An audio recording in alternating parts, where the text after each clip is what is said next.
আমি জানি না, একটা কোনো গাড়ি আমরা দেখতে পাইনি, গাড়িটা কি, আমরা বেরোচ্ছিলাম, ধরো আমরা একটা গলি দিয়ে বেরোচ্ছি তো, আর ওই গাড়িটা প্রায় 200 স্পিডে যাচ্ছিল, যেতে যেতে মানে আমাকে গাড়িটা প্রায় ড্যাশই করে দিত, এবং গাড়ি মানে পুরো মরেই যেতাম ওখানে।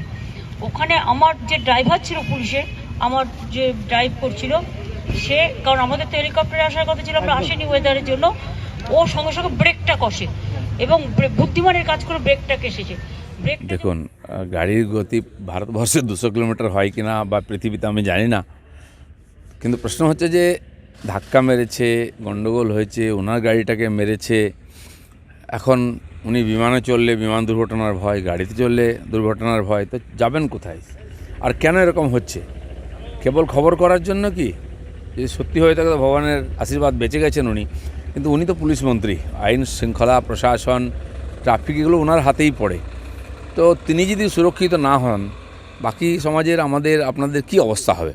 তো সেই জন্য 200 কিলোমিটার বা 300 কিলোমিটারের প্রশ্ন নয়, প্রশ্ন হচ্ছে এই ধরনের দুর্ঘটনা মুখ্যমন্ত্রীর সঙ্গে যদি হয়ে যায়, তাহলে আইন শৃঙ্খলা বা ট্রাফিক কন্ট্রোল কতটা কন্ট্রোলে আছে সেটা চিন্তার বিষয় আছে। দাদা, কালকে সকালে জোটে ধাক্কা, বিকেলে ওনার গাড়িতে ধাক্কা, কি বলবেন?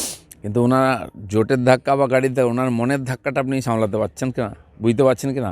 রাস্তায় দাঁড়িয়ে বলছেন আমরা জোটে যাব না। আরে যদি না যান, এটা তো একটা মানে সিদ্ধান্তের ব্যাপার, আপনি ঘোষণা করুন, ভালো করে বলতে পারেন গুছিয়ে। আমার মনে হয় এগুলো সকাল বিকাল স্টেটমেন্ট হচ্ছে, পাল্টাবে, এবং মোদি যা ধাক্কা দিচ্ছেন এটা সোজা হয়ে দাঁড়াতেই পারছে না এখন।